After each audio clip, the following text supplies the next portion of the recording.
All right, there we go. Right. And we got a heart container in Link's house, and that looked like the red boomerang in Sanctuary. So those are two of the major item locations.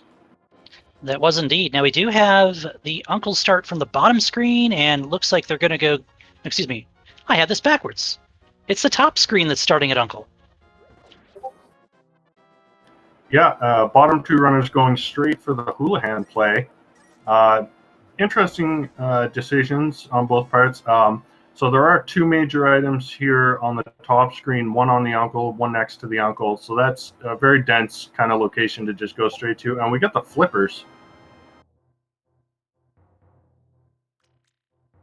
Are tree pulls vanilla? No, tree pulls are still randomized. And we also get Cane of Burna as our second major item there.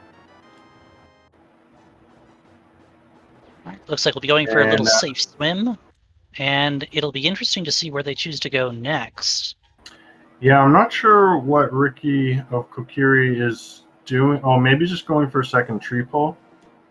But it looks like Zelga is actually farming some magic here, trying to go into escape. And there is one major item in escape in the boomerang chest.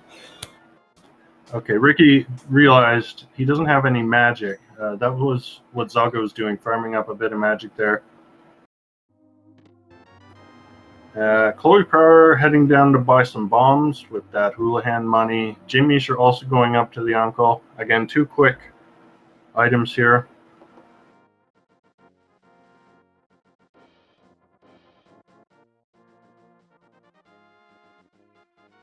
And Ricky of Kokiri gonna be our first runner heading to Kakariko. Now he doesn't have any bombs or money, but there is bombs available in the Kakariko well, and there's a bunch of money in Blind's hut. Although he looks like he's rocking right past that for now.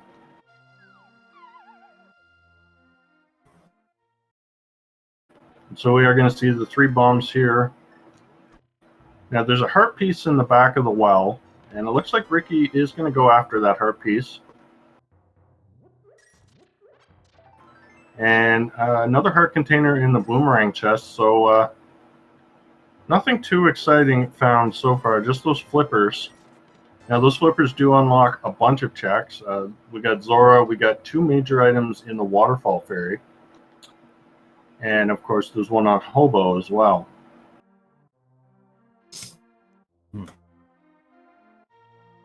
All right, so Ricky, I would think, is going to go ahead and make the play for the bottle merchant, get that major out of the way. And if it's a vanilla bottle, we can get Sick Kid out of the way as well, as normally he'd give us a bug catching net. Zelga Disson heading down to the dam to grab some bombs.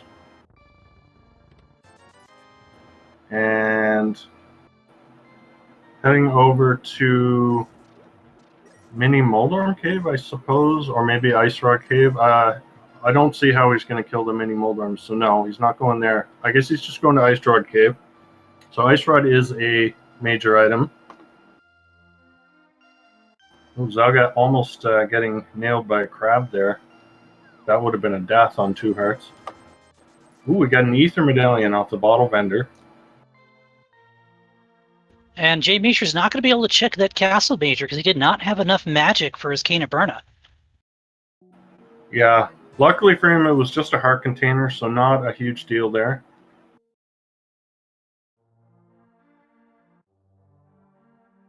And we're going to also get a look now at the back of the tavern and Ice Rod Cave at the same time. And we get a sword in the tavern and a glove in Ice Rod Cave. Now that's interesting because that opens us up for a few more checks here. That glove allows us to climb Death Mountain. Without a lamp, it's out of logic. But the old man will have a major item waiting on the other end. And Jim Meisher heading up to check the mushroom spot. Ricky skipped this, maybe forgetting that there's a major item there. Again, luckily it's just a heart container, so no big deal.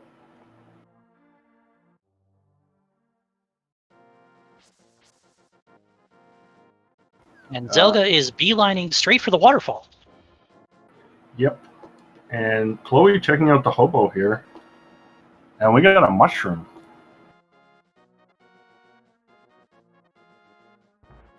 And in the waterfall cave, we got our other glove and another heart container.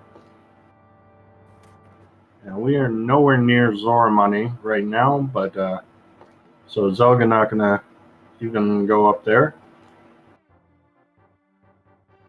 This is where your knowledge of the vanilla game comes into play a little bit. Knowing where those big rupee drops are in the vanilla game allows you to just accumulate your Zora money lickety-split. No problem whatsoever. Yeah. So there are a couple of those 300 rupee drops in the light world. One of them is in Back of Escape, and the other one's in Mini Moldorm Cave. So they're not the easiest to get to because you do need to kill those Moldorms to get back there. And Back of Escape, you also are going to need a glove, or else you're going to have to go through the whole of Escape to get back there. All right, Chloe Power picking up that glove. Oh, fuck. Oh, yeah. Infinite power in the Titan. No, yeah. Infinite pressure. Zelga appears to be going ahead to get that mushroom check out of the way now.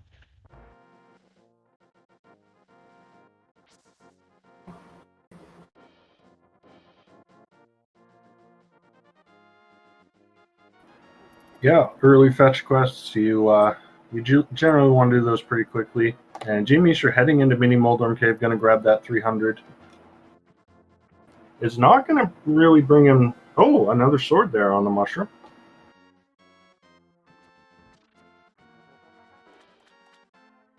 So our runners already have early access to a Master Sword. The question will be where the lamp shows up.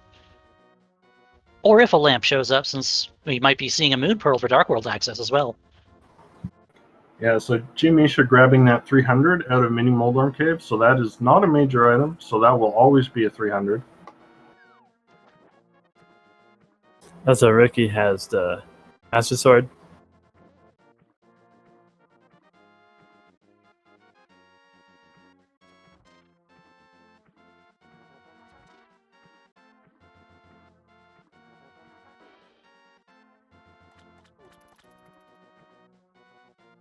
And those bombs will come in handy in a little bit.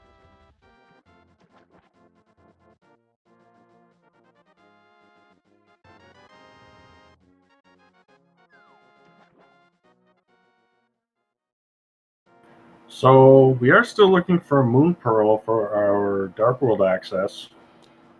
There's a few. Let's see, what do we have left? There is Zora. That is in Logic. Trying to think of what else. There doesn't seem to be much else that we haven't seen yet. Aga is not in Logic. Yeah, with respect to the logic, I would say it has to be Zora right now. Of course, our runners will probably opt to either go up the mountain or do Eastern in the dark. Yeah. Now, the one thing about this mode is there's actually not nearly as much value on the mountain. And in fact, the only overworld check on the mountain that has a major item would be Old Man. So that could be something useful. But, There's a Master Sword for Jay Misha.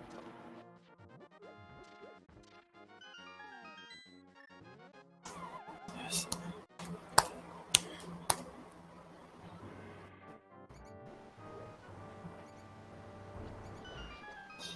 Now Ricky's going to come back here and get his 300 rupees as Zelga finds a Master Sword waiting in the brewery. Excuse me, that's the tavern. We're in the light world still.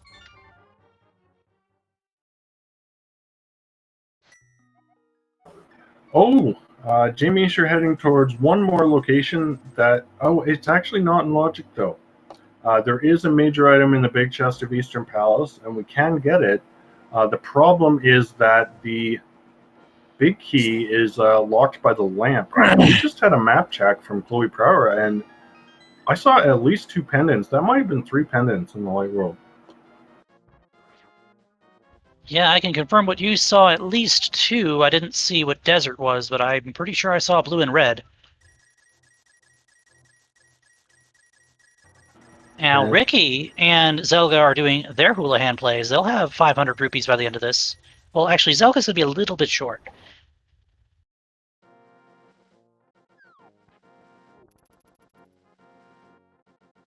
That's easily rectified with a glove. You can go to one of the 2 rupee farms, either on the west into towards the desert, or right by the Ice Rod Cave.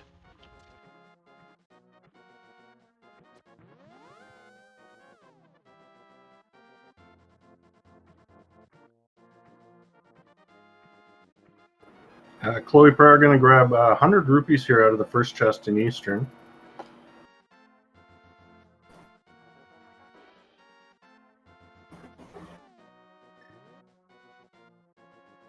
And so far, it looks like runners mostly kind of retracing each other's steps. Although we will see a new item here in Eastern from Chloe. Zelgadistan going to farm a few bombs here.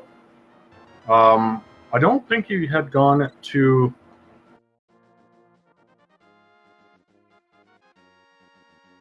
I don't think he had gone to Mini Moldorm Cave. Bright Beginner, if you're listening to us, could you please mute your mic?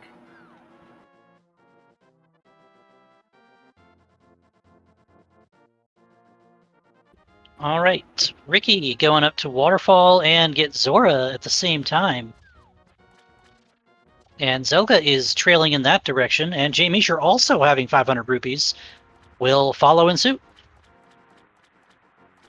Yeah, so we are going to see what is on Zora here, and Ricky going to be the first over to that area. Now, this item kind of has to be one of 2 things, a lamp or a moon pearl, or an item that leads to one of those 2 things.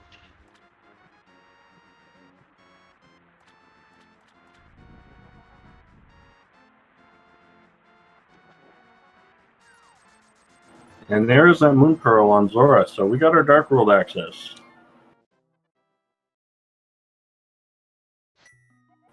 And that is one of the interesting things about this mode. It's only 12 minutes in, and we've got quite a bit of stuff. And that's because, again, you can skip a lot of those minor item checks that you know are just going to be things like heart pieces and money that you don't need. And it is 3 pendants in the light world. The green pendant there is on desert. This is very rare. It's actually less than a 1% chance to have 3 pendants in the light world. So yeah, very rare seed that we have here. Looks like Chloe found a 3rd sword in Eastern Palace's big chest. Oh, that's really nice for him. And up the mountain with Ricky. So we'll get to see whether or not this has anything for us.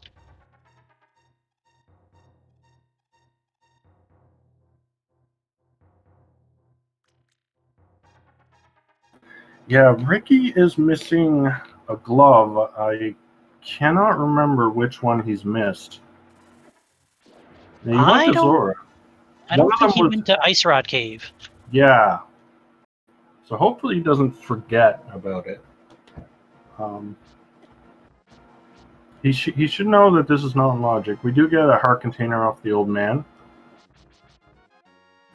And he's swinging a sword a little bit, so that kind of tells me he's not entirely sure where it's going. We see, so we got all the crystals in the Dark World, as we already know. I believe that was Thieves Town and Ice Palace as the 5-6 crystals.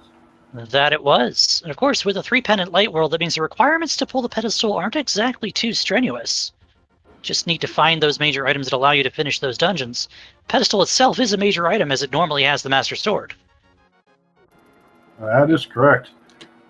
So we see a couple different strategies from Zelga and Jay Misher here. Zelga going into Skull Woods. There is one major item here to be had. Jay Misher, on the other hand, going to do the Blacksmith and Stumpy. Those are a couple of major items. We're skipping Hype Cave because Hype Cave only has money, so we don't need to go there.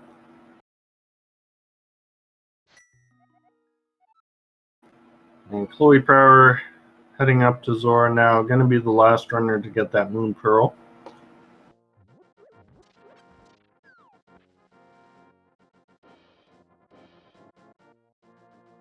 And that's a flute in the Skullwoods Big Chest. So James are going to be missing that for a bit.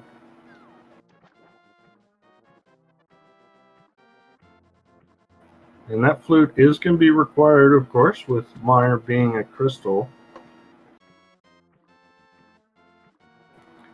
Looks like Ricky has remembered about Ice Rod Cave and is heading there now. And speaking of rods, we have, I think that was the fire rod on the smiths today. So now you can talk about finishing out Skull Woods if you so choose.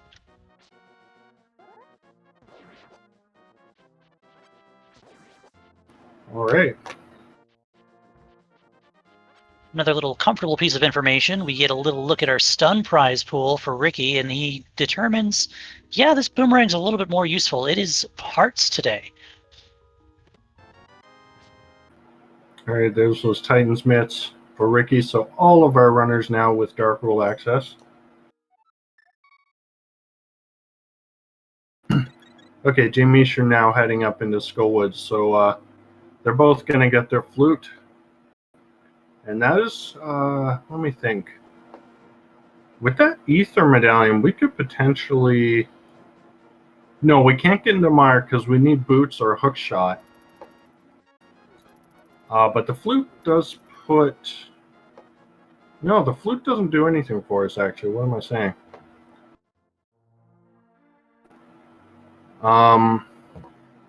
So what else do we have left? Well, Jay Misher with the fire rod. Ice Palace, yep. Ice Palace. Ice Palace is in Logic. Ooh. It looks like Mothula and Ice Palace right now. Oh, right. I forgot Mothula is in Logic, too. Oh, yeah. Purple Chest. Purple Chest as well. That's never a fun check to do without the mirror, but sometimes you got to do it.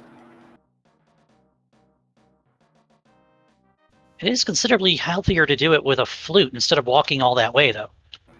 That is a very good point.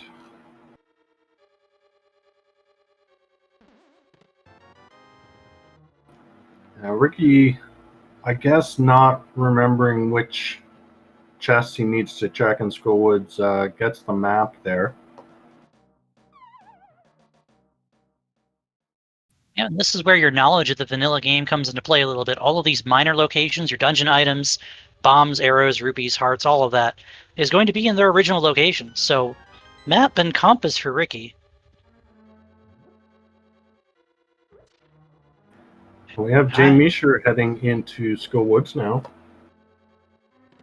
And he is in the back. He's going to go take on Mothula with Master Sword Fire Rod.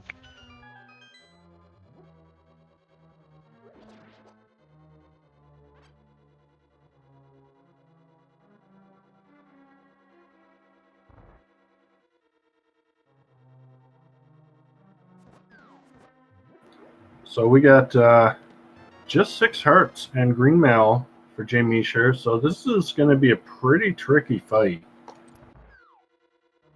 Yeah, each of those spikes in Mothula's arena are going to do 1 flat heart of damage no matter what mail upgrade you have. Moth itself will do 2 damage with that beam attack, or if you happen to get bodies, as we see Jay Misher takes 1 right there.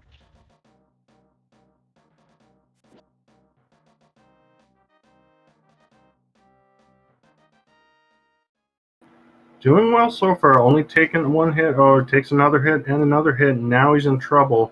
Oh, he gets it done. Great job. That is very clutch by Jay Misher. Well done. And we see some boots on Mothula.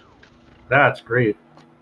All right, so that's going to open up King's Tomb. That is a major item. Bonk Rocks we're going to skip because there's just a heart piece in there.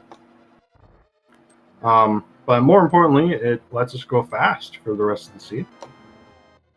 And let's be honest here, who doesn't want to go fast? Oh yes, chat brings up a great point. That could be our access into Mire if Ether is going to open Mire. So we got a couple of dungeons being pointed at here, Ice Palace and Mire, and you know, on this level of equipment, those are not the most appetizing locations. Yeah, that green male Vitreous fight without any sort of a safety. I mean, we have Keen and Burna, but that just creates so much lag. Yeah. Chloe Prower actually heading over to East Dark World. This is in logic with the flippers. And he is going to just go straight up to Catfish, which is a major item. Catfish you usually see isolated a lot in full randomization. Has the Quake in the vanilla game, could very well have something for us here.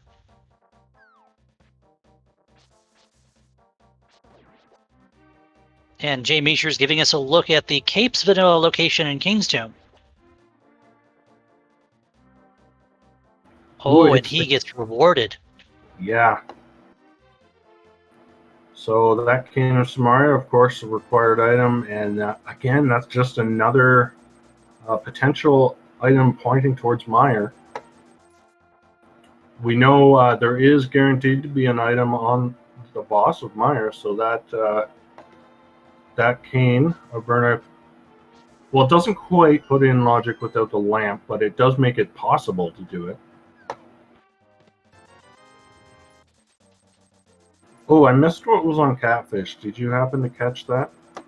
I did not. Hopefully, maybe someone in the chat saw it. Oh, the mirror was on Catfish. Thank you, Orange.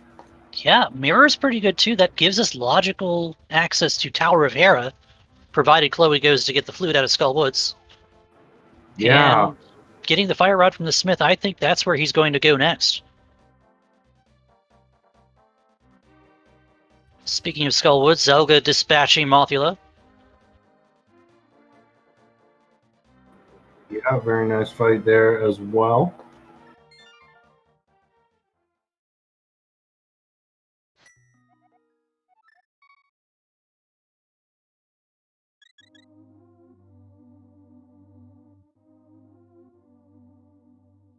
Now, Jay Meisher having the boots.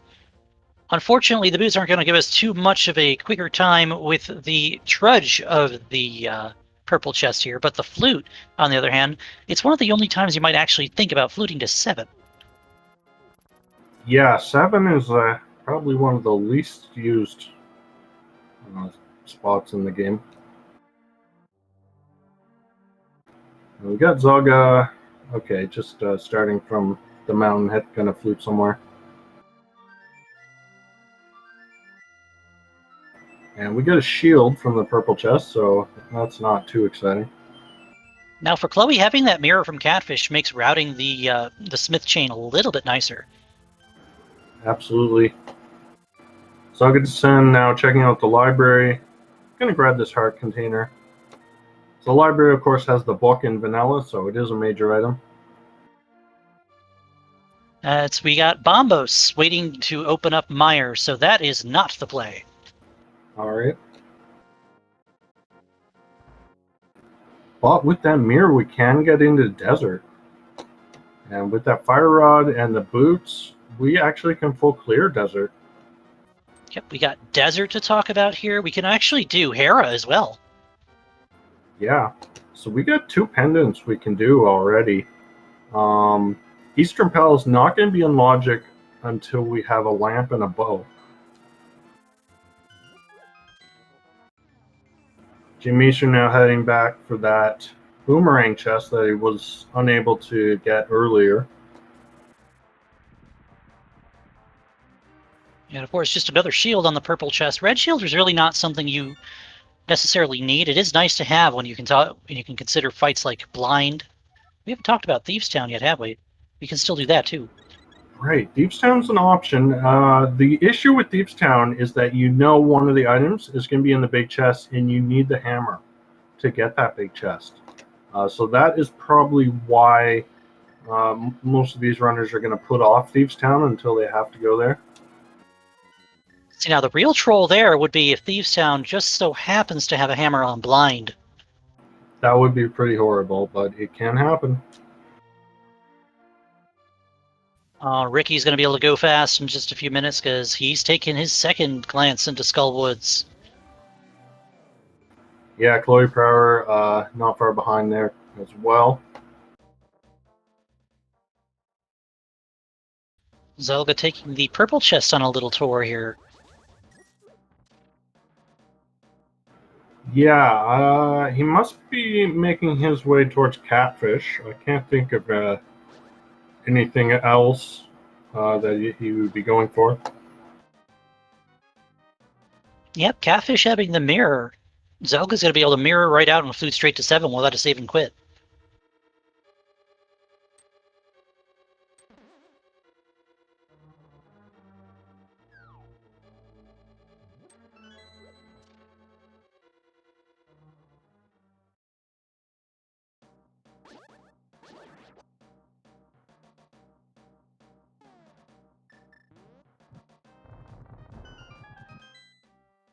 And now Jay Misher is going to join the party in Skullwoods. Well, I actually think he might be heading to Catfish. Jamie should already finish Skullwoods. Oh, yes, he did.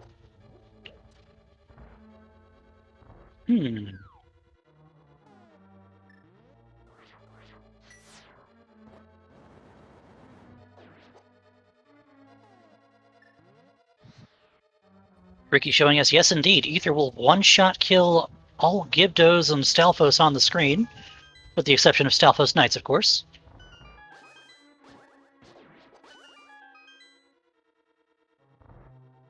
Ooh, Chloe taking a death. Was that a death warp? No, I was not. That was a death. On the way to Moth or on Moth? It was rather unfortunate. Does mean you have to farm up some magic before you can think about going back and trying this again. Fire Rod is very thirsty for your magic. You only have 8 shots with a full meter, unless you have F magic. Then it's 16. Alright, so Jamie sure gonna grab that mirror now. Zelga now making the play for Desert Palace. We're not going to check the Desert Ledge because we know it's a heart piece. To answer a question in chat, do you gamble the Swamp Big Chest? I would say that highly depends on whether or not you're still looking for what you need, possibly to even finish Swamp Palace, as it is very likely you could have a vanilla hookshot. Yeah, skipping items is definitely a much bigger risk in this mode since it's just so much more likely to be something. But again, sometimes if you want to win races, sometimes you do have to cut corners. So that's we'll see what these runners decide to do. Chloe taking down Moth on round 2, going to get those boots.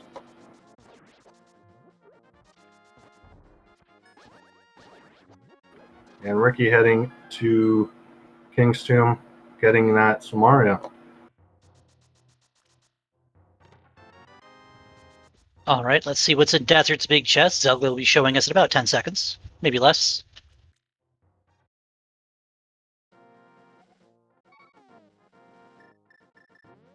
The lamp.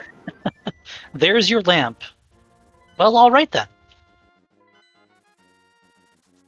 So that's going to put some stuff in logic in Easter Palace, Pod, and that's it I can think of for now. Now, it's interesting to note this Lamellus play is going to actually be a little bit more than a green pendant pickup and an item here for us, because that major item on Sarashal is usually the Pegasus boots. Today, it's going to be something else. Yeah, and we have a big play here on the top left corner of your screen. Ricky of Kukuri heading into Ice Palace. We got green mail and just 8 hearts and no hammer. So unless the hammer's in here, we're not going to even be able to finish the dungeon. That is a pretty interesting call by Ricky. With Icebreaker, which we will see in just a moment, he's going to be able to go right to the big key and then drop all the way down to the big key chest. No problem.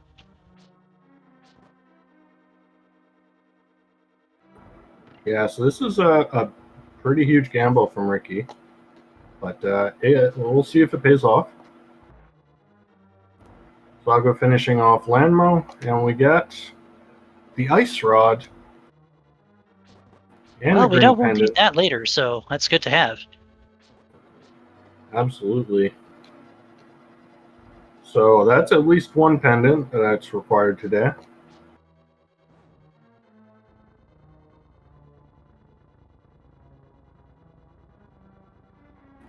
And we see Ricky trying to pull off this icebreaker glitch. Having a little bit of trouble with it. Gets it though after a few seconds. And able to get that big key right away. Zelga heading straight to turn in that green pendant. And we get our first bottle. So that does open up Sick Kid, which has a major item. Looks like that's right where he's going, too.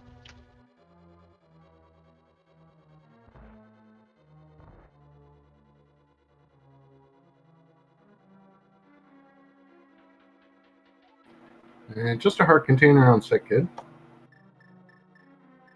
Honestly, in this mode, though, you don't complain about heart containers because health is a bit lower because you generally are going to skip all the pieces of heart.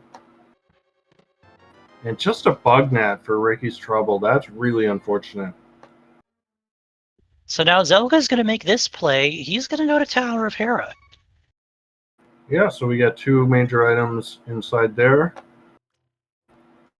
With no hookshot and no hammer, we don't have any access to East Death Mountain, so we are unable to even check what the Turtle Rock Medallion is. Also not having a hookshot unless you know how to do the sword speed clip into Herapot. Well, no, we're not talking about Herapot at all because we don't have a hookshot. Yeah, so we are going to see the basement. And doing a Herapot, of course, is a much bigger risk in this mode because you're guaranteed to be skipping an item in the big chest if you do that.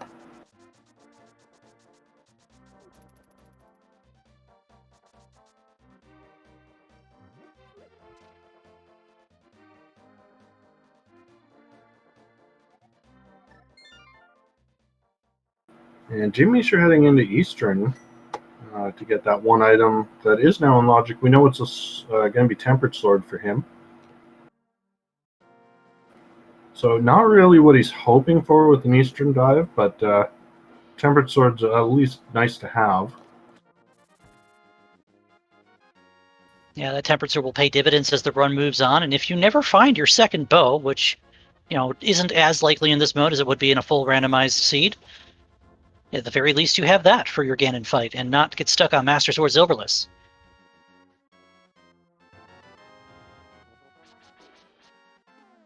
So Chloe Pryor grabbing that Ice Rod.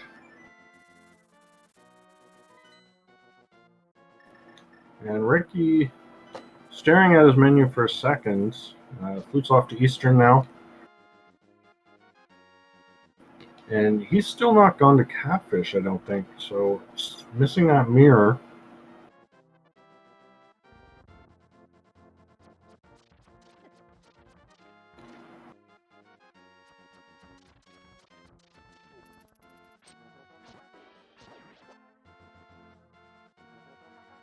Of course, we know that Ricky's probably going to be, a little happy, but also maybe a little not to see a Tempered Sword in the big chest of Eastern.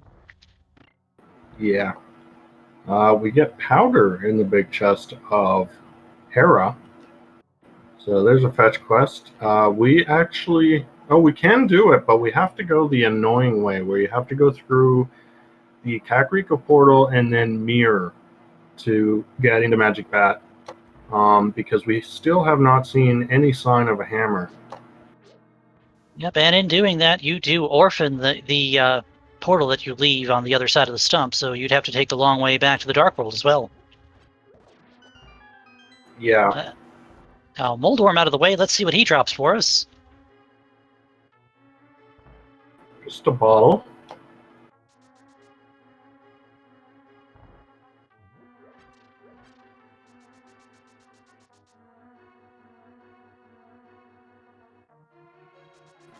So, looks like we got 3 runners now converging on the mountain.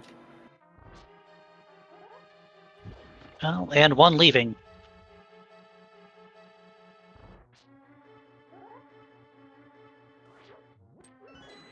I feel like in this situation, with your options being Ice Palace or Blind, you take Blind.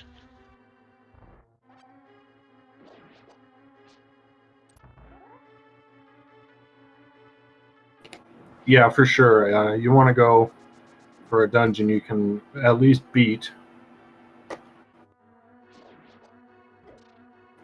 Zelga first going to go for Magic Bat, though.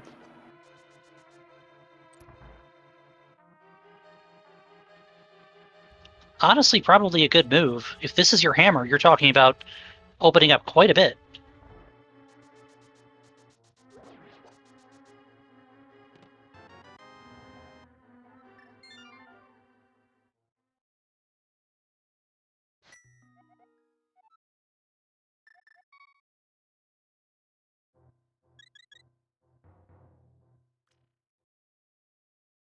And that that opens up something. that sure does. So that Bombos Medallion going to give us Mire, and that's full clearable.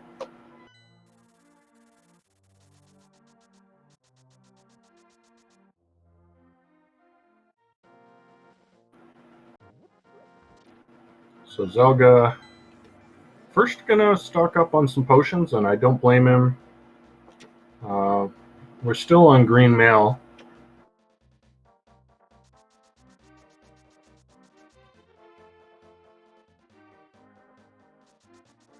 Let's see which way he takes it. Yep, it is the Mire play for Zelga.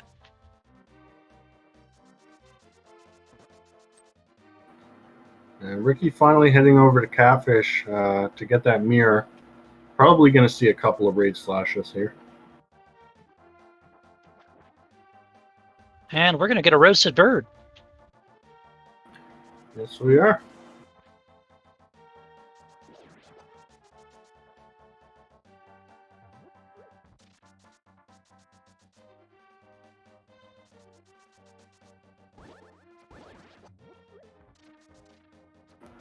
So we are now at least 4 items from Go Mode. We still need a bow.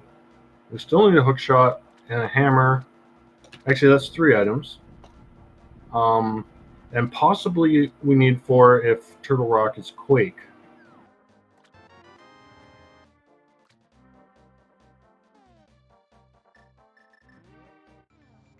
And there's that mirror for Ricky.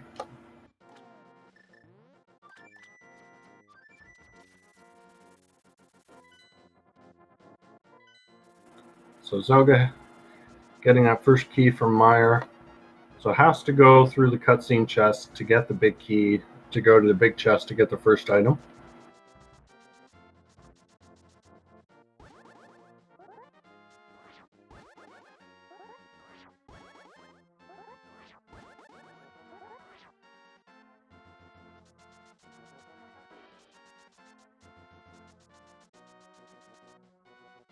Now, Jamie's fluting back to Kakariko Village. Is there something he hasn't... Well, he's... Yeah, he has powder he hasn't checked yet. Ooh, Chloe getting trolled by Moldorm. Oof. That's always frustrating. Jamie sure might actually be heading for Thieves Town. Ooh, I think this is a good spicy risk. Yeah, so we will be orphaning an item in the big chest. But it could be the right play. We could have a hammer on point.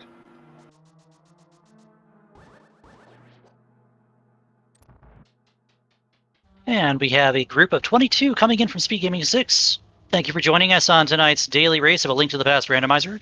We're in the middle of an interesting major item shuffle here.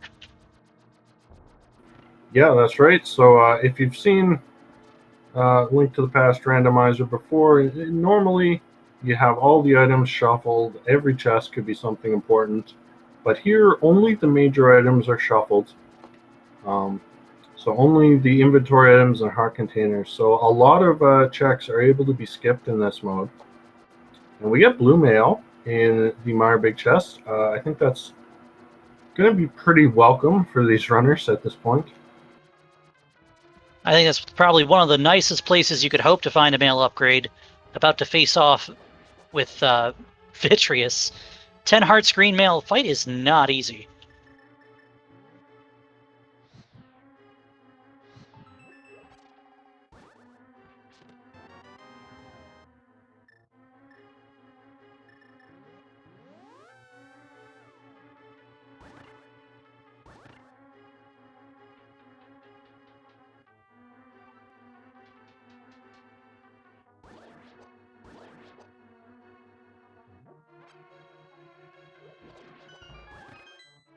And of course, skipping that chest there, I think that's just bombs, if I'm not mistaken. On the off chance you don't have any, Yeah. there's also one under the pots. Yeah, those are bombs.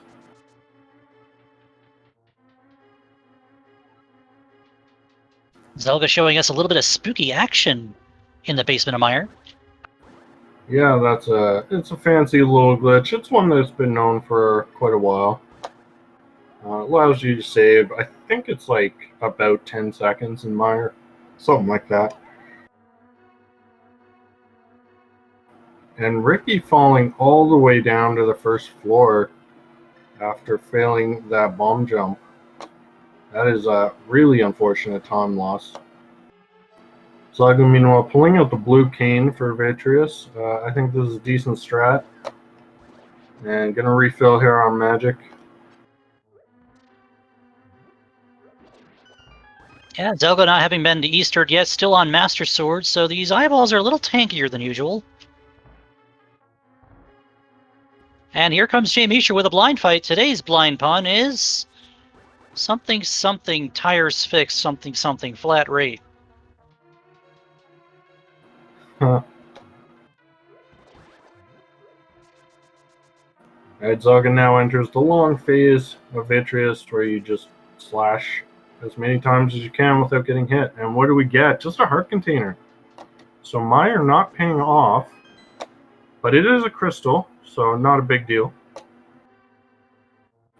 And oh my gosh, I just looked away from Jamisha's screen. Did you see what was on blind? Just another heart container, it looks like. So that leaves us with what exactly? Let's see. There is the big chest in pod, and that might be a vanilla hammer. That's the only thing I can think of is the big chest in pod.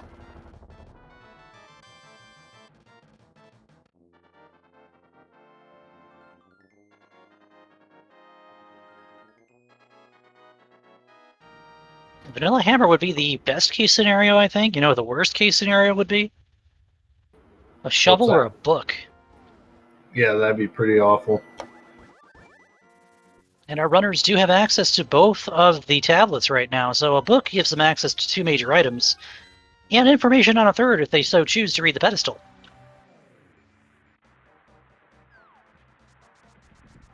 Of course, the ped itself is not in logic until we see a bow. Yeah, that's right. So in this mode, with the pedestal being a major item, it's much more likely to have a pedestal seed than it is in a normal randomizer. So I think a normal randomizer, it's about a 4% chance of having a ped seed. I'm not sure what it is in this, but it's got to be a lot more than that.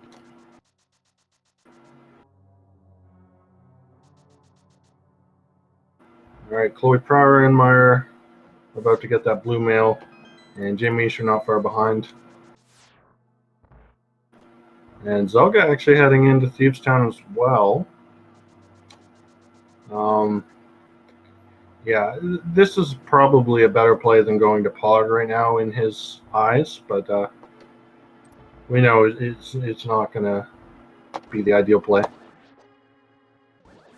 Like we mentioned before, the one thing you don't want to do is have to come back to Thieves Town once you found a hammer in the case you're still looking for something. And that's looking increasingly likely as we play on here.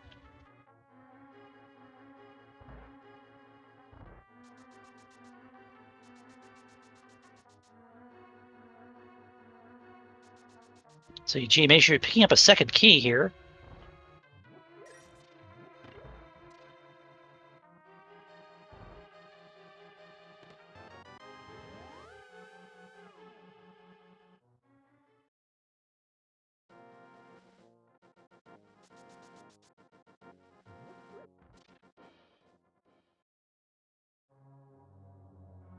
All right, and Ricky with a lamp in hand now is going to go face off with Lambo and get his ice rod.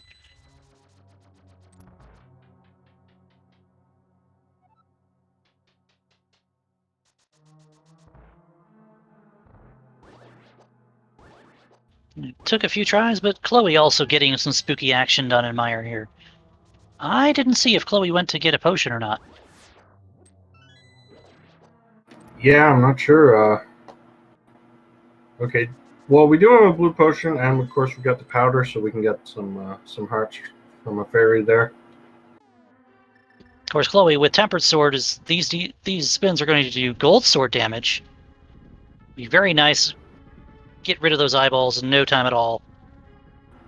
Yeah, gonna have a much quicker fight than Zelga did.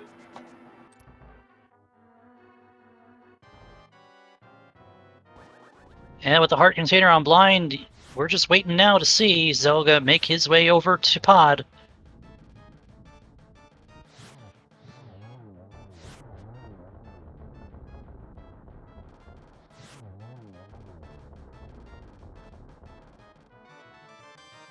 All right, Ricky picking up that ice rod.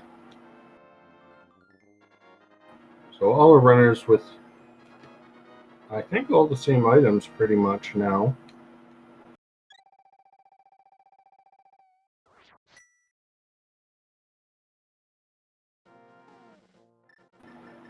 Ricky's still missing a couple of things. Doesn't have that powder, so didn't get the bombos yet.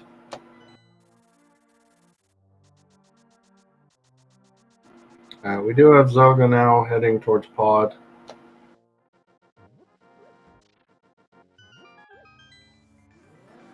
Now, So- pod, of course, is full of keys. There are 6 chests with small keys within that dungeon. Yeah, it really pays off, especially in pod, to know the location of all the keys.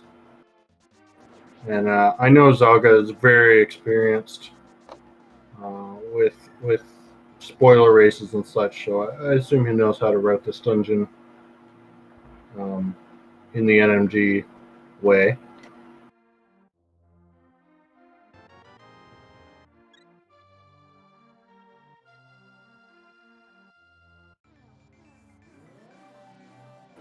All right, paying off Kiki.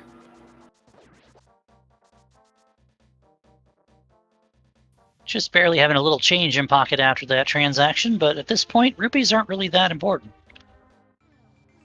Yeah, the only thing left that we might need some rupees for would be the red bomb, which costs 100. So Zelga's going to have to find a little more cash for that later on.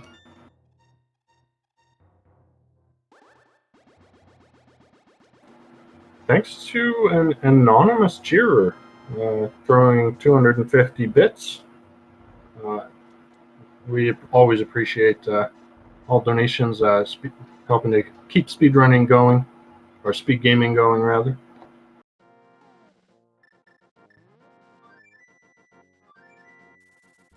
And there's the bombs for Zelga. I think we're going to see the big key, followed by a hammer yump.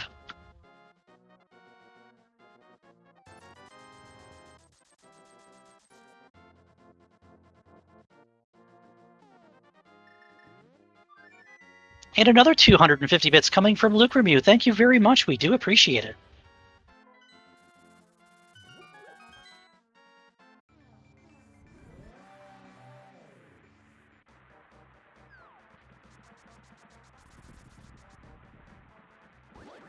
And yeah, if you're just tuning in, this is a major item only shuffle. All of your minor items are in their original locations, so all of your rupees, arrows, hearts, magic, they're going to be where you'd normally find them. What you're really looking for is all these major items are going to be scrambled. So every boss, every big chest, every full heart container that you'd find in the usual game, that's going to have something else for you.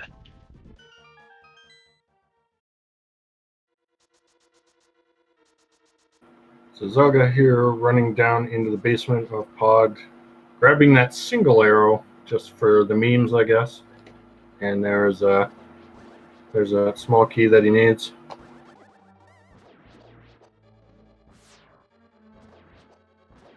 Yep, and Zelga's going to show us a hammer yump, is what I would imagine here. Yep, here he goes. Now, this is the only item we can get in pod right now, but it's also the last location that our runners can check.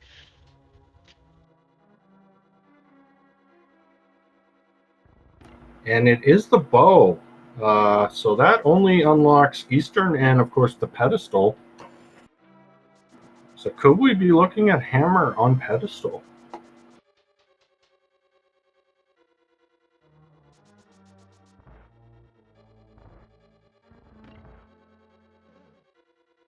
Yeah, with the allotment of items that we have available to us right now, that's looking pretty likely. Now, of course, if you're the runner, you're really hoping that the hammer is just on Armos Knights, because that way you can just mirror back to, or go back in your portal and finish off pod right away.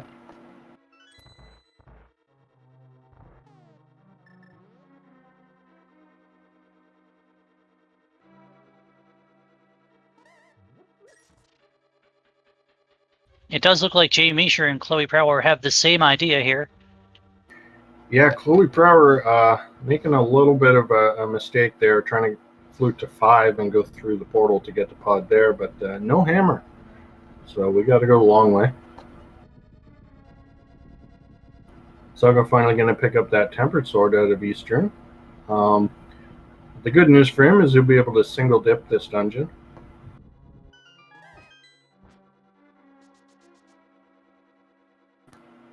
Did Chloe Prower find a hookshot somewhere? Well, that might have been clicked by accident, because I don't remember seeing a hookshot. Yeah, I think we'd be talking about it a little more if we had actually seen one. Well, just wait a minute and try to get a look at the menu there. Alright, Eastern Big Chest, that's the sword.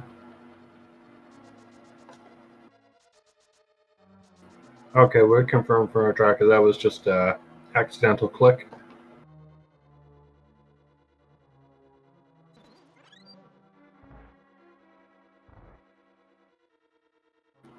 Yeah, the tracker software is a little buggy, so very difficult sometimes to keep up with it. But we do thank our trackers, Jinxie Girl and Bright Begin, are doing a wonderful job here.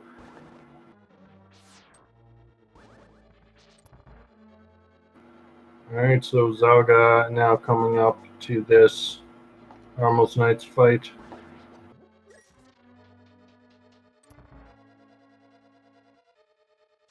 As they say in the Doctor Who community, don't blink, don't look away, because if you do, you'll miss it.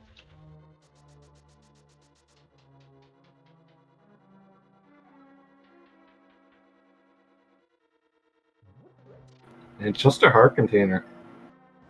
Well, that puts us going to one place and one place only. Let's see some hype for the pedestal in chat, folks. Yeah, we do have a Pedestal Seed. It is confirmed. So we got, I think we're just looking at the hammer. I think that's the only thing it can be. That, or maybe the book that leads to the hammer. But whatever it is, it has to lead to the hammer. Yeah, and conspiracy theorists in chat also saying, or the shovel.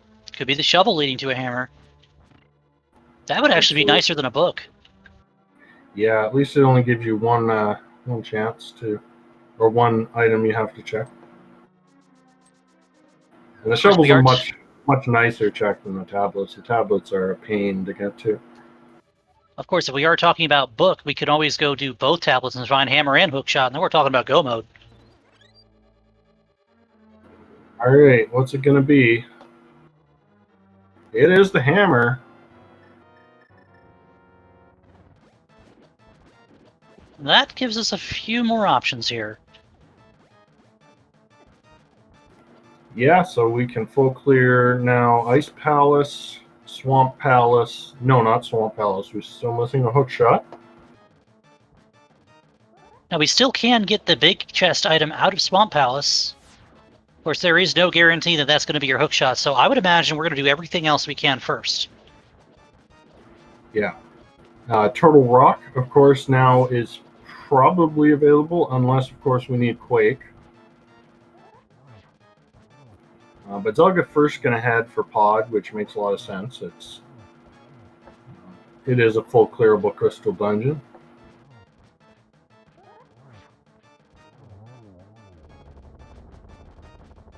And while we speculate all that, Ricky has taken care of Vitreous and gets a heart container for his trouble. That's the Sank heart we find out now. Very nice. Chloe Power getting off that that hammer jump very at the last second there. That bridge was just about crumbling under him. And so we got Jamie Escher and Chloe both now heading into Eastern. And they'll get the news that they have to go to the pedestal. So at this point, we can say Zelga Dissen definitely has a bit of a lead with Chloe Power, Jamie Escher maybe 3 minutes behind. But they're pretty close. So we do have a pretty exciting race, at least for second place on the restream. Ricky of Kokiri, unfortunately, quite a bit behind now due to a few routing mistakes earlier, but still making good progress. Oh yes, Orange reminds us that horrible location, the Thieves Town Big Chest. Yeah, that might be one of the only reasons you don't want to go ahead and do Thieves Town until you found the hammer. And Blind didn't have anything for us, so that might pay in someone's favor if the item that we're looking for towards the end of the game happens to be there. Unfortunately, that item is merely just a hookshot, unless Turtle Rock's entry requirement is Quake.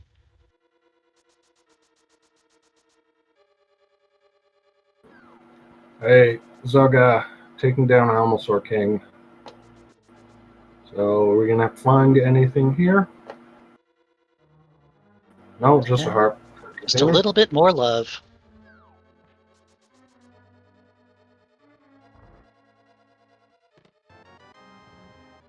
Oh yes, Orange pointing out another location, the Pyramid Ferry, which does have 2 major items. So that is very likely to have something important. Yep, with the hammer putting Ice Palace fully into logic, there is an item on Cold Stare. And with most of our runners on stream having already done Thieves Town, that's an item they can go get.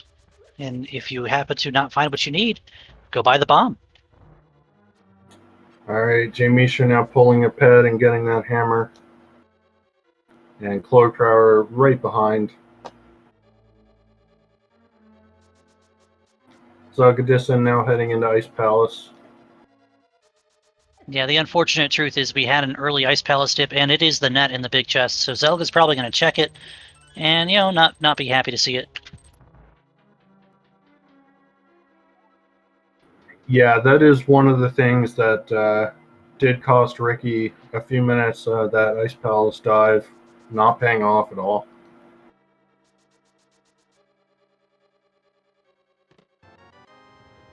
And here's Chloe's ped pull, and the Master Hammer for him as well.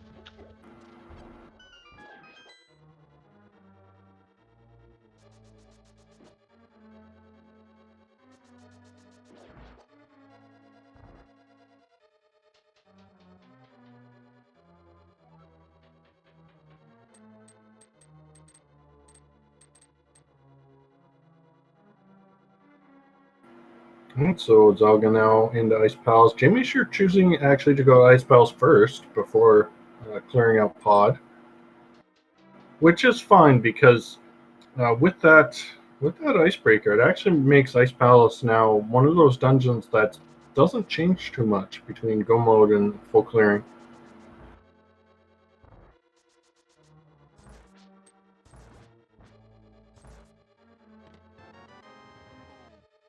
And now it's Chloe's turn to go into Pod.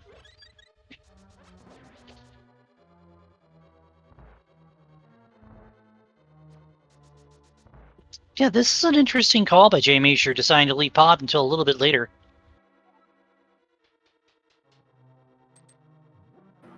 Yeah, Chloe, having missed a key somewhere, is going to go to the right side. If you route Pod optimally in this mode, you don't ever need to go to the right side as long as you're able to do the hammer jump.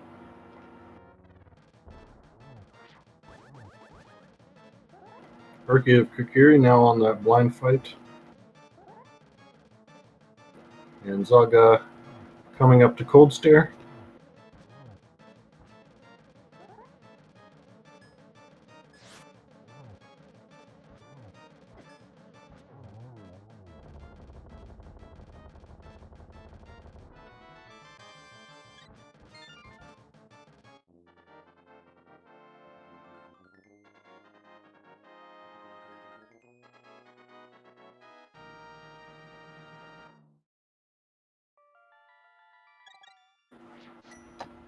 Not the cleanest fight from Zelga, but still gets it done. And ooh, half magic. That's not too bad.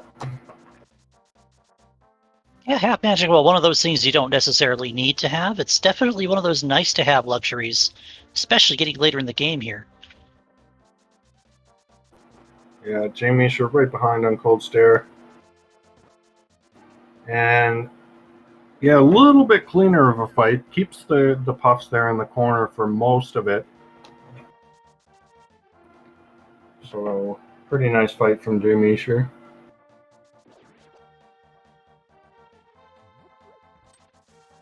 And that means we're going to see the Pyramid Fairy checks from both Zelga and J-Misher. Zelga having a little bit of a step here.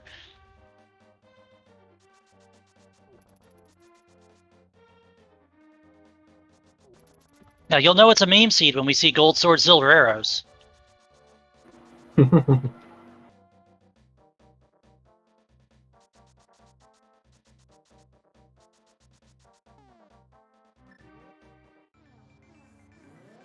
Now, Antium, I don't remember what the vanilla location is, or the vanilla item, rather, is on the Lumberjack Ledge location. Of course, since our runners didn't even have a look at it, I can only assume it's minor. It is a heart piece. Yeah, so we don't need to check that. That's going to be staying right where it is.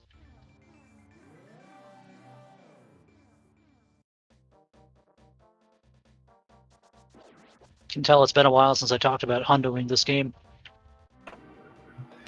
Yeah. Yeah, doing hundo definitely will help you out for this mode.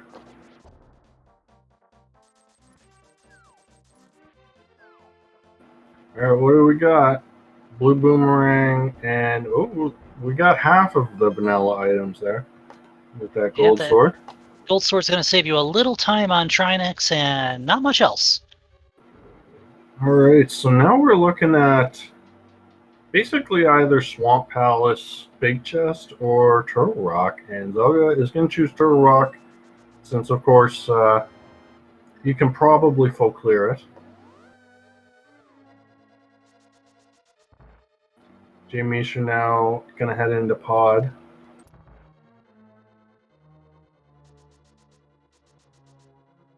There is still one not nice location we can still go back to here in that Thieves Town Big Chest. Yeah. Let's hope it's not there, because it'll be a long seed if it is.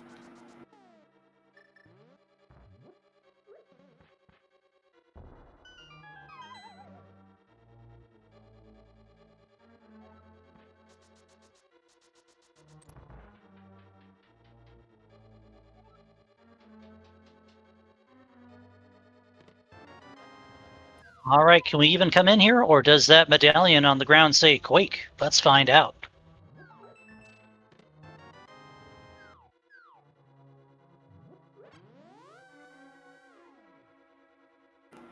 And it's Bombos, so yeah, we are officially looking for the hook shot and only the hook shot.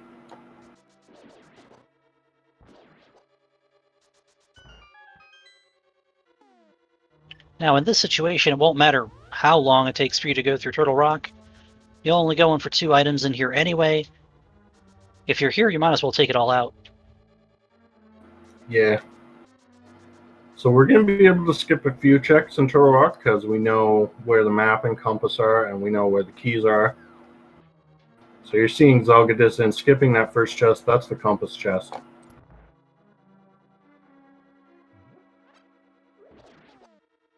And of course, no hookshot means we have to do this the long and slow way.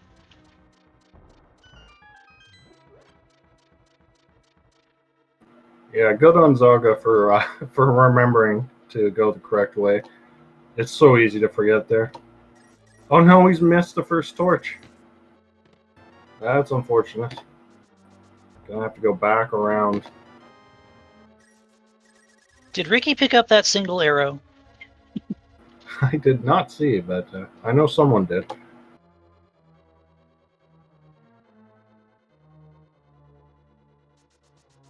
All right, gets the torch that time, and all 4 are lit, so we are going to go up here and get a key. Oh, Ike will in chat pointing out a location I completely forgot about, Spike Cave. That's now in logic. Yeah, that's one you usually don't think about, even in this mode. Spike Cave is a bit of an out-of-the-way check to have to make, but it could very well have what we need here, and Zelga is going to be able to check that coming out of TR if we don't find a hookshot in here.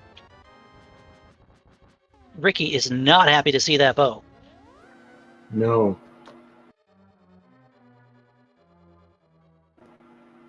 Yeah, so Spike Cave normally in vanilla has the Cane of Burnout. So that and King's Tomb, those are your two invincibility items.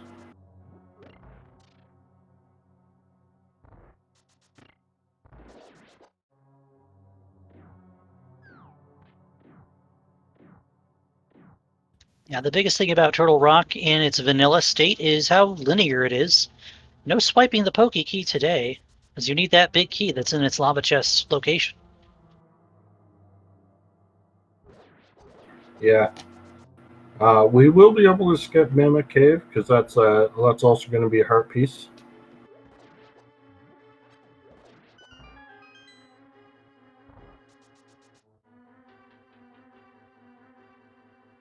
Looks like Jay Mishra is hot on Zelga's tail here. Yeah. I believe Jamie should skipped the big bomb, so that's going to help him catch up a little bit.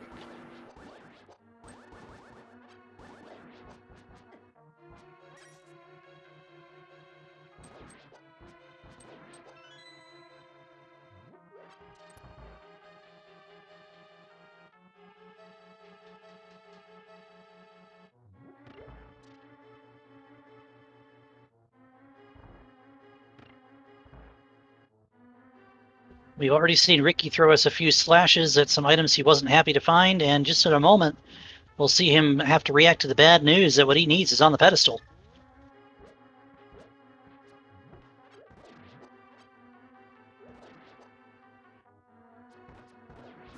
All right, what we got in the Turtle Rock big chest? Hey, red mail. Not what we're looking for, but you're not going to say no to it.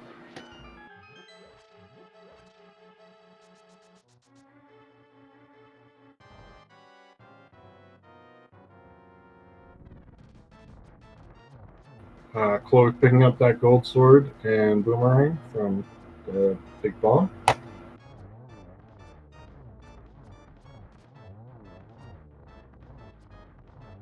Yep, and up the mountain for Chloe as well. None of our runners wanting to take the dive into early Swamp Palace here for that big chest. No, I can't blame them when they got Turtle Rock they can do.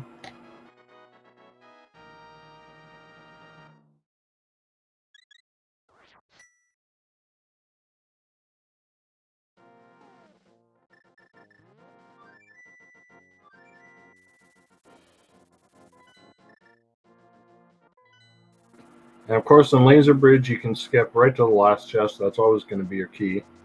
The first three chests just have some rupees.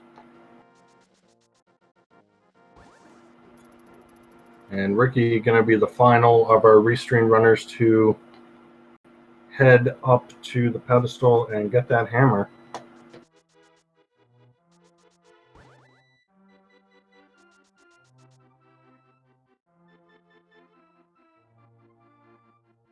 Yeah, Ricky's going to have a little bit of extra ground to make up here behind these other three. One's on Trinex, one's headed toward Trinex, and one's headed toward the entrance. Well, I said headed towards the entrance, but that dead rock had other ideas.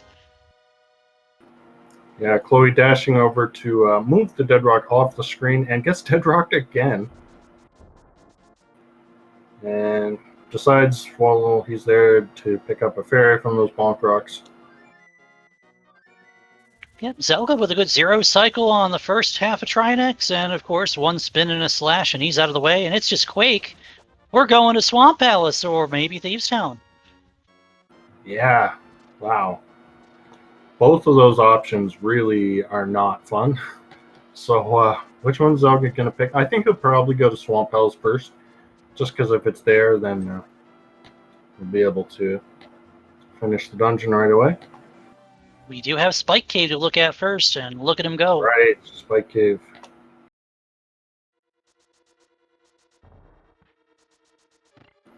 Spike Cave's such an easy location to forget.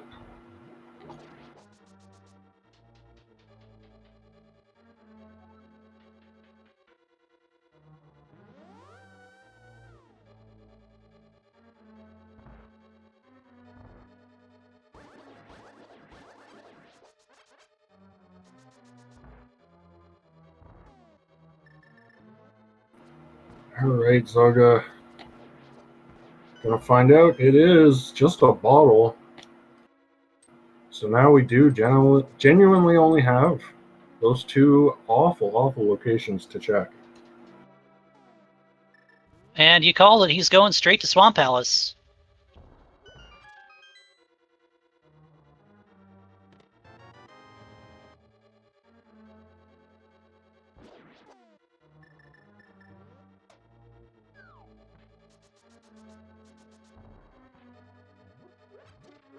Jay Misher, without the gold sword, is going to have a couple extra slashes on this Trinex fight, but nothing nobody can handle here. Yeah, one of these Calb are gonna have a pretty easy time, usually with the tempered sword on Trinex.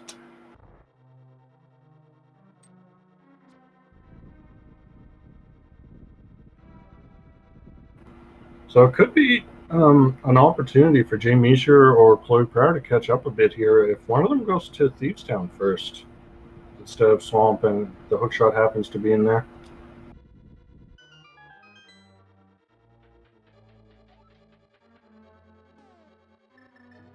I'm still waiting for that nightmare scenario of one of these two checks being a fetch quest.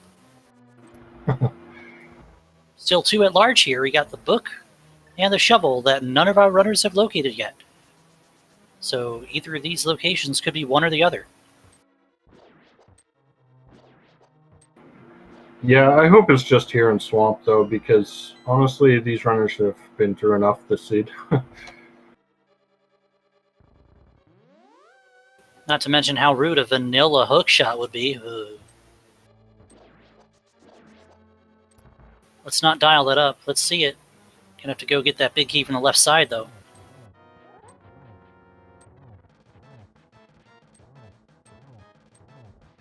Yeah, and of course, without the hookshot, we're not going to be able to do that diver down glitch, so we do have to do this the long way.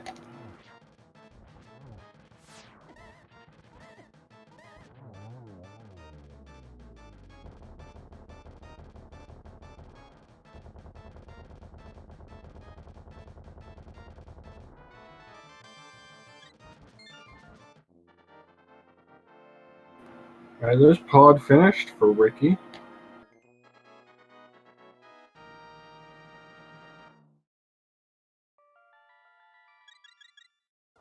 Jay Misher has made the same call. He's going straight to Swamp Palace as well. Actually, no. He hasn't done the big red bomb yet, so he'll go get his gold sword and blue boomerang before he goes down.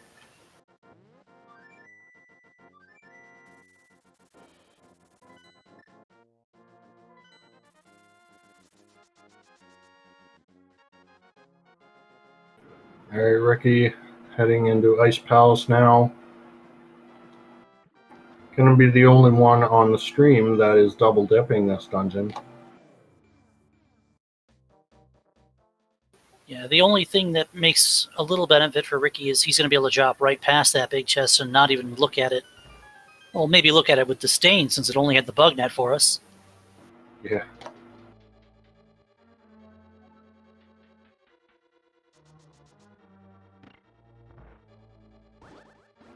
Alright, so Zelga getting that big key.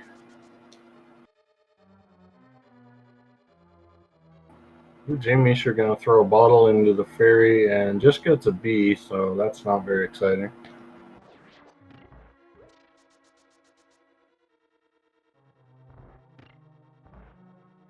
All right, I'm over here holding my breath. I want this to be exciting.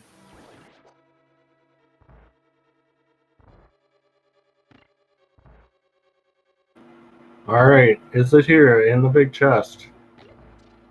We have. What was that? It was a bottle with a B. We're going to Thieves Town. All right. Wow. What a horrible seed this has been.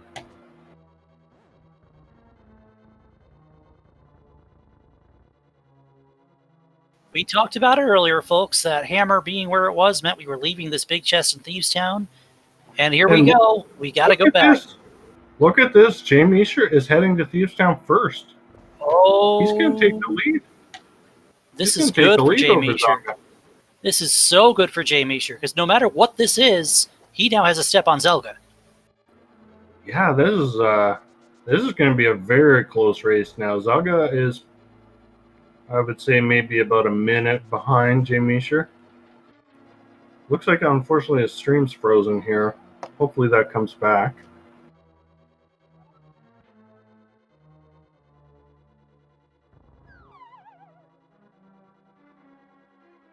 Oh, all right, there we go.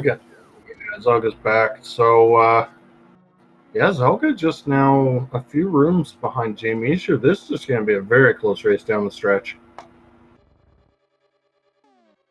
I'm seeing chat saying Jay Meisher will still need to get the big key in Swamp Palace. Not necessarily, since the big key is not required to finish the dungeon. Yeah, no, he doesn't have to get that big key at all. All right, what is it in the big chest? It's the shovel. There we go. There's your fetch quest, chat. And we'll see in a moment whether this fetch quest intensifies or not.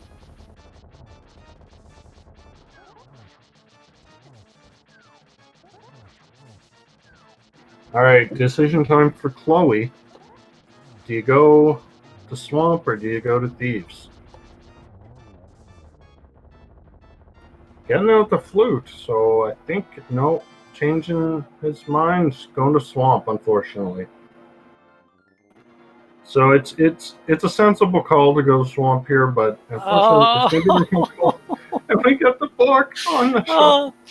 Now that is the absolute nightmare scenario. Now you have a couple choices, and if you're going to take the right choice here to go to Bombos first because you already have Dark World access, if our runners have to climb the mountain to get to Ether Tablet for a hook shot, oh boy. This seed is something else.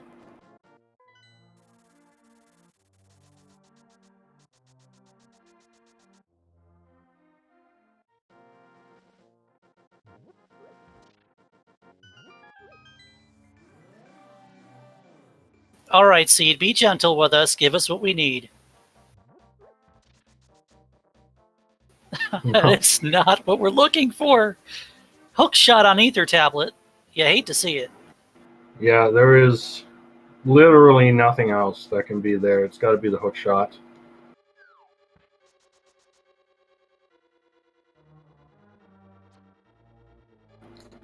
But yeah, so we are going to have a very exciting race. Jay Meisher about, I would say, about 30 seconds ahead of Zelga here. Let's watch when they get to the Ether Tablet. So Jay Meisher, okay, he's in the portal at 1:19:12.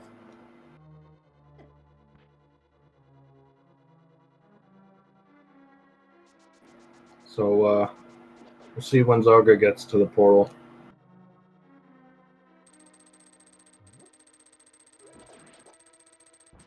And this is good for Ricky. He's doing the same thing, going to Thieves Town first. Yeah, and Zelga's in the portal at 1:19:38. So about 25-ish second lead for Jay Meisher. Oh, and a miss flute for Jay Meisher. Oh, that's going to give Zelga a little more wiggle room.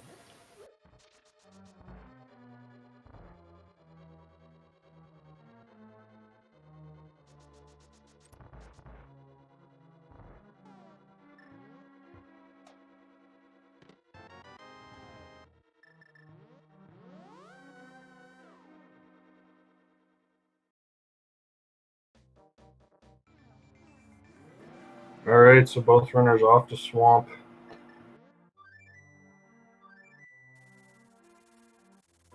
And it's going to be all execution from here. The only other question left is, do you go and check the Gans Tower big chest to hope that that other bow is inside? In fact, I think it has to be there. I think we've seen every location in the game.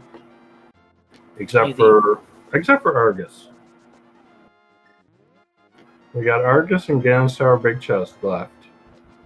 And the two items we're missing, the two major items, are the cape and the silver arrows. So yeah, if we don't get the silver arrows in Argus, then they have to be in the GT big chest.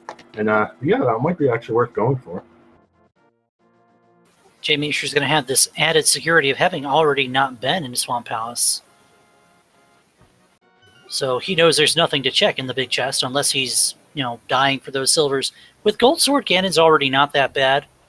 So I would imagine that our runners just skip it at this point. That's a good point, though. Zelga already has this room flooded, so just going to save a bit of time over Jay Meisher. So actually, Zelga is taking the lead here. So I was wrong. It wasn't all execution. Zelga actually saving just a bit of time.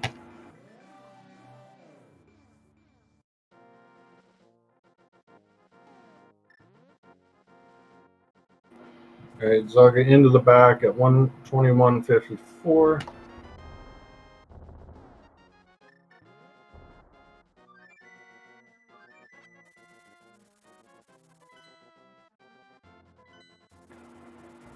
Jay Meisher into the back at 122.10, so about 15-second lead now for Zelga. Zelga getting denied by that first attempt diver down, but gets it on the second try.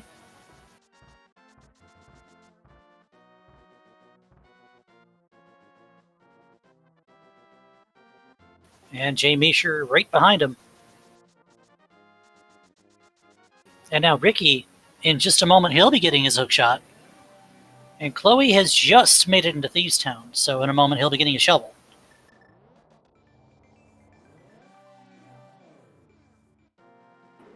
Yep. So Ricky catching up a little bit with that play to avoid swamp, but he also has Turtle Rock to do, so that's going to be quite a bit of time. All right, Zelga and Jay Meisher both on Argus, both have the gold sword. Zelga with a very nice finish there. And we do get the silvers on Argus. That means that our GT Big Chest is going to have the cape, and we don't need that either. Yeah, no one's going to get that.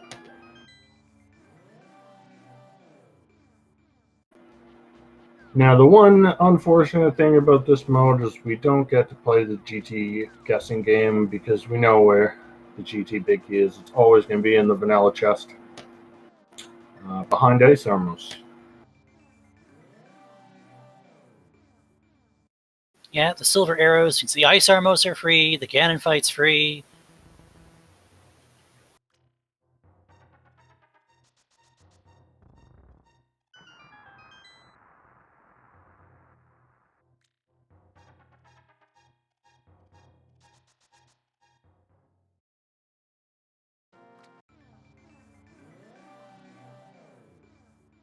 And Zelga gets nipped by a dead rock, of course. Right.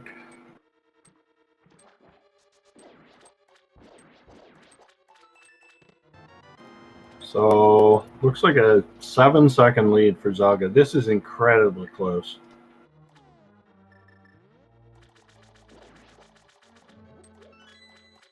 Oh no, Zelga getting dead rock again. And now we're screen for screen. We're Oh boy. perfectly tied. This is amazing. You always love when a race ends like this with two runners just neck and neck. And now we're talking about mere frames. And there's no gambling to be done at all. We know where all the keys are, so it's pure execution from here on out.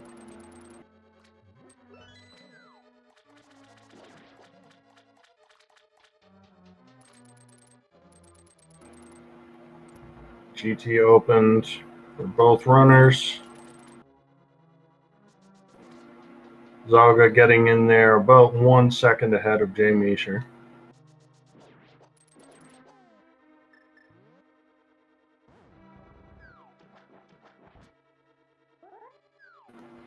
Zelga picking up the key off that torch. Jay Meisher skipping it since we don't actually need that key.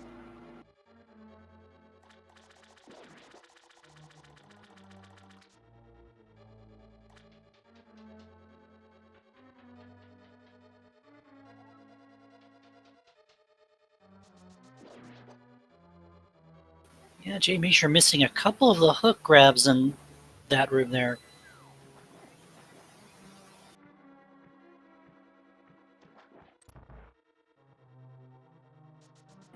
So chat talking about who's maybe in. We got this really exciting race between Zalga and Jay Misha, but we don't want to forget about our other two runners. I would say Chloe's a little bit ahead because remember, Ricky still has to do all of Turtle Rock, and that's quite a bit longer than Swamp Palace. So Chloe maybe about a 2-minute roughly advantage here over Ricky, but we'll see how things shake out. That's the one thing about Turtle Rock is unless you're playing in entrance mode and you can wiggle through the middle or something, there's really not a lot of time to save, even when you know where everything is. Yeah. All right, so Zalga actually gaining a bit of time here over Jay Misha on the race to Ice Armos, but still very, very close. Beautiful fight there from Zalga. 6 silver arrows. There's that big key.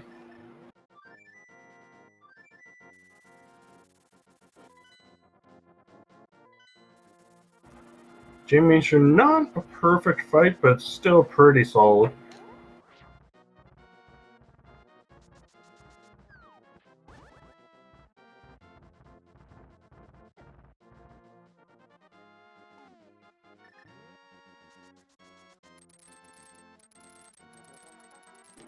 Zalga on to Mimics 2. And Jay Misha just about 2-3 rooms behind. Yep, and Chloe is just a minute away from Argus here. Needs this key. Don't want to forget that key. It's kind of important.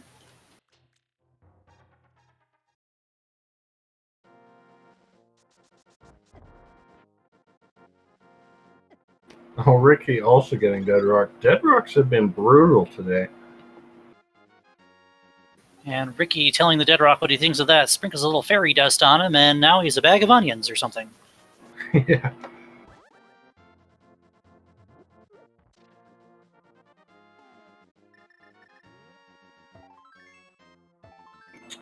Right, Zalga reaching the end of the gauntlet here. Jay Misha onto the second room of the gauntlet.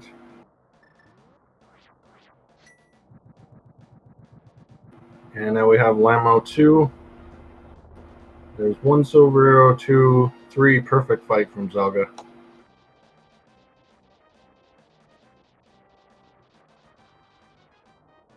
Oh, and that Zanzik decides to just go on a little stroll and evades that first swing of the sword for Jay Misha. Yeah, so Zalga gaining a little more time up the tower here. And Jay Misha might be in a little bit of trouble if he watches his HP here. 1.5 hearts. This Lamo 2 fight is pretty simple. Yeah. Do they have a fairy? That might be why he's not so worried. Oh no, he's going to use that blue potion. That was really risky. I would have used that a bit sooner, but okay, he's got things under control now. Yeah, the other option you had was to powder that bunny beam, and if you do that, though, Landmo 2 resets its RNG pattern, won't spawn in that triangular pattern you saw both runners attempt to silver kill on. Yeah. Right now, Chloe, having taken care of Argus, is going to go up the mountain and probably be a good few minutes ahead of Ricky here as he makes his way through Turtle Rock. Yeah. Zalga taking care of Moldorm 2 now. So definitely some superior execution from Zalga going up the gauntlet, and he's gained quite a lead now on Jay Misha.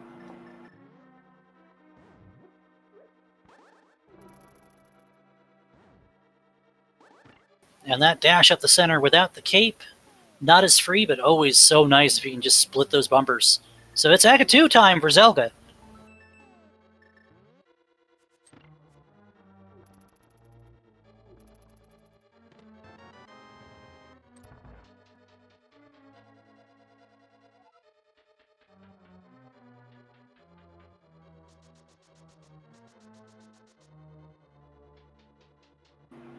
Getting some rough patterns there. Yeah, Agatu not playing very nice in terms of geometry here. Ooh, he just missed all 3 shots there. And that'll do it, though. Yeah, so Jamie sure done with Moldworm 2. But Zelga may be a minute ahead now.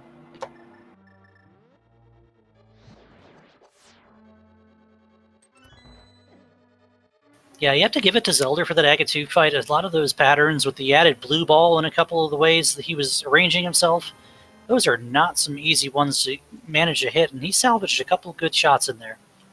Yeah. But we are on to Ganon now.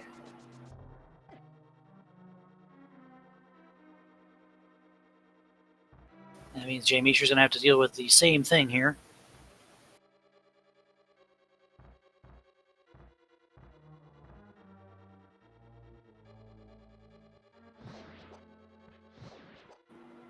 Alright, with that gold sword, Zelga has absolutely no issues with the first 2 phases of Ganon. Gets tagged a little bit by the fire bats, but he should be fine.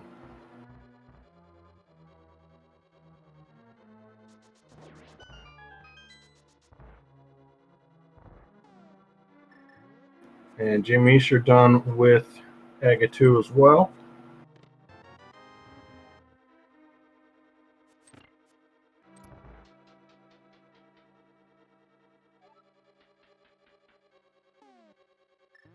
Alright, there's 1 silver arrow for Zelga. Just needs 3 more. And this could be a triple. That looks good for a triple. Oh, yeah, Yep. There it is. Beautiful fight from Zelga. Get your GGs in chat. Zelga is gonna win on the restream at least. All right, with that, Zelga Dyson finishing first on the restream, second overall, clocking in on race time with a 1:33.44. GG. Absolutely. This was a really tricky, really trolly seed. So 133 is a very good time. But wait until you hear the winner. Chex Human finished with an astonishing 124.53, almost 10 minutes ahead of Zelga. I have no idea how he pulled that off, but GG's to him. And now Jay Meisher with his fight on Ganon.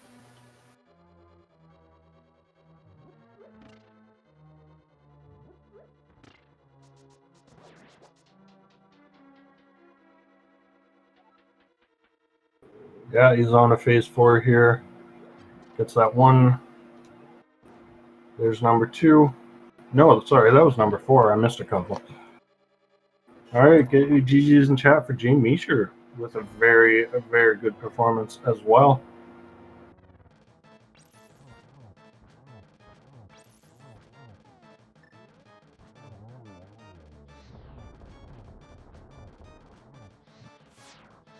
Alrighty, Jay Meisher finishing second on our restream and 5th overall with a 1:34.58. And is that Zelga joining us here? Yeah, GG's. Thank you. GG's. GG, man. This was a pretty awful seed, all things considered. So I think 133 is a great time. Yeah. Given the fact that I hard last location the Moon Pearl, the Hammer, and the hook shot, I will happily accept 133. This could have been a lot worse than it was. Yeah. And we're also joined by Jay Meisher. GG's to you. GG's. All right, so yeah, you guys had an incredibly exciting race. You were literally within 1 second each other of getting into GT. Zelga just with a bit superior execution, I guess, going up the tower. That was kind of what set him apart there.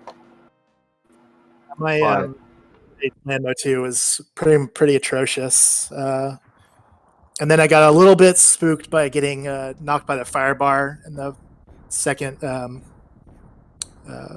first lamp room. So I waited to make sure I didn't soft lock. But Yeah, I mean, with this seed and the way it was laid out, I can definitely believe execution was the determining factor. Well, actually, so it was really interesting. Zelga was actually ahead by several minutes, and he made what I thought was what I probably would have done myself and gone straight to Swamp to look for the hook shot. Whereas Jamisha, you went to Thieves Town first, and that really paid off for you. And that made it a very close, very exciting race. So yeah, do you guys want to maybe talk about what you were thinking when you made your decisions there? For me, I was trying really hard not to go into Thieves Town without the hammer, and then I eventually just had to kind of succumb and do it. I knew that even theoretically blind could have the hammer, so it was like I just got to think about it and do it. So that was really unfortunate there. I was trying everything I could to avoid that. And then honestly, when I got the bow out of pod, I had to stop and think if it was, well, the only other thing I had left was Eastern, but I was kind of convinced it wasn't even in logic until I stopped to think about the key placements. But I mean, like I said, pod and Eastern were literal last locations, so.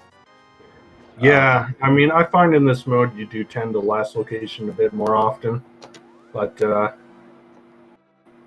Yeah, I'd say with less item locations overall that you're checking, that's going to be just a fact of life with this.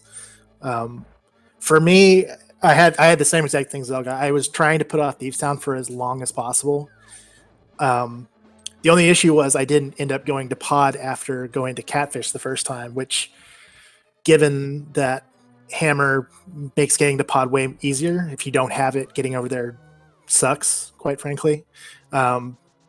Yeah, I was trying to put up Thieves Town as well, but at a certain point, I just had to break down and go and get it.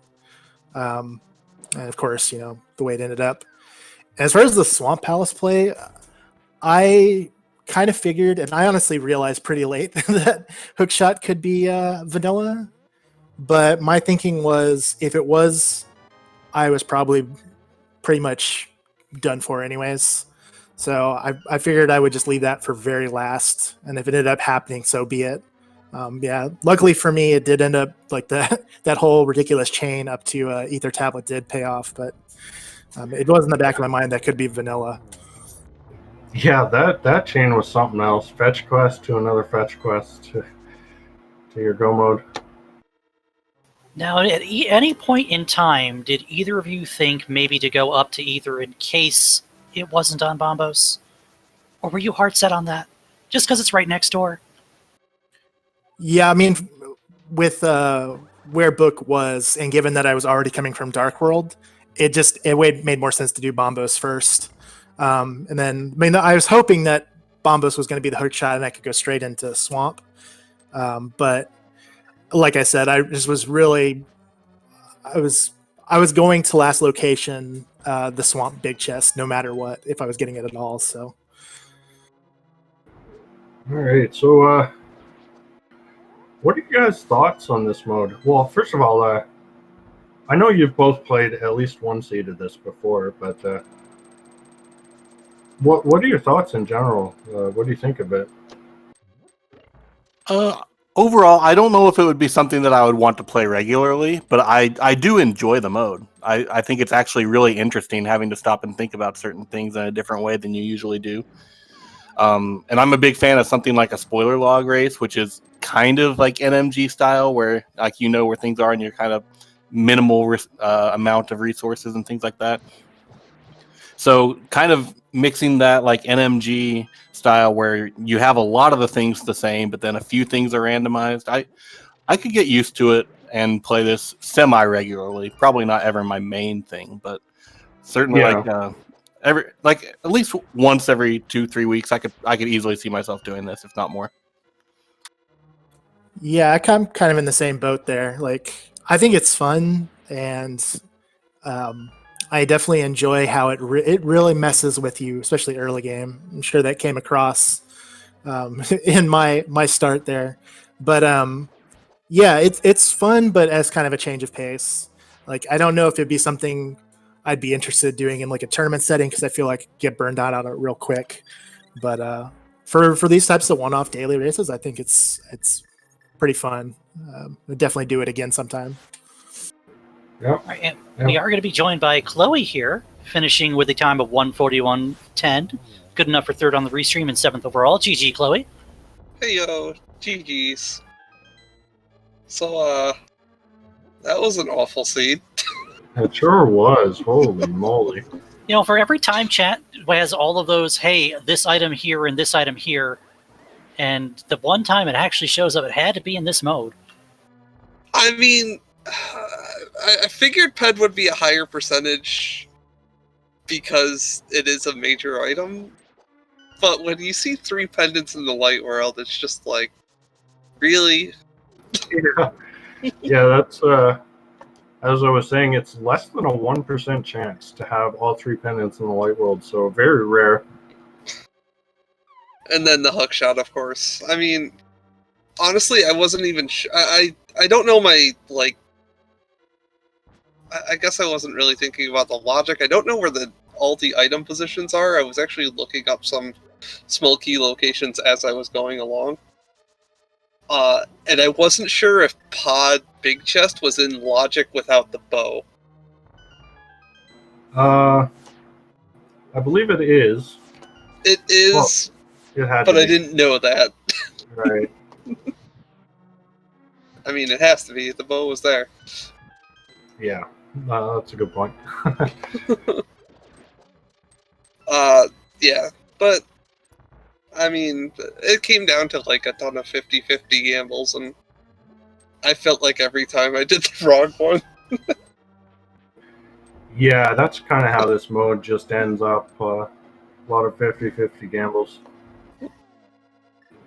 Oh, look at that. Ricky getting that that kind of rare bug where you ever see where the wall at the top of GT, the bombable wall right before Mold 1 2, sometimes it actually is open, but there's like a visual glitch where it still looks like it hasn't been bombed. I think that happens when that torch room goes out, the same time that the bomb explodes that wall. Ah, yeah, well, that just happened to Ricky, so that was kind of funny.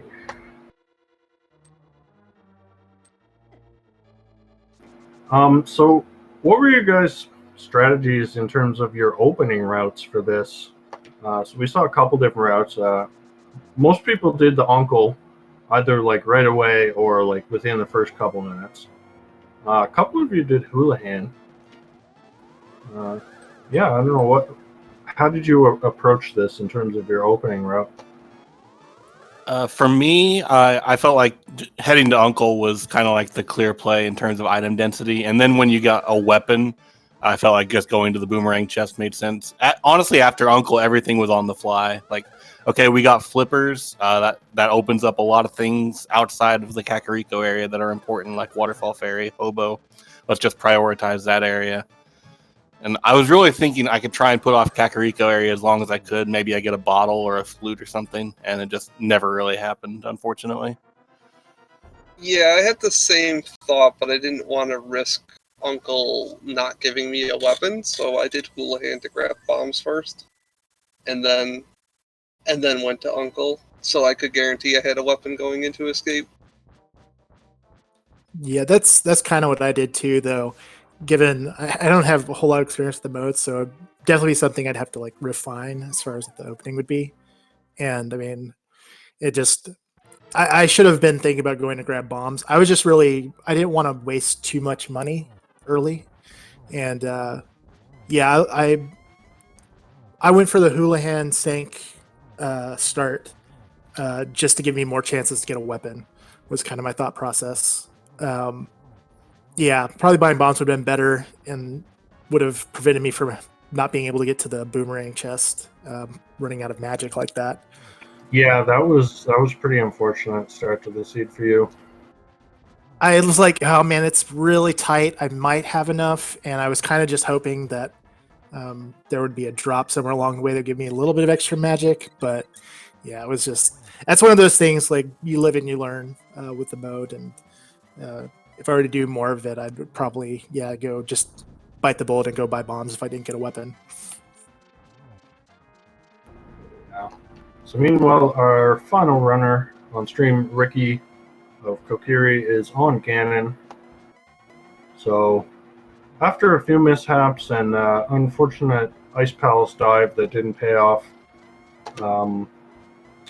he has done pretty well to make up a lot of ground here. I gotta step away, but I just want to say GG's again to you guys and give my GG's to Ricky once he finishes. Yeah, GG's to you. Thanks a lot for being on stream and joining us for the interview. Same as well goes to you, Zaga and Chloe. Yeah, GG's. Thanks a lot. Yep, thanks everyone for streaming. It's been fun to watch. Yeah. And Ricky now on phase 4. That's the final arrow.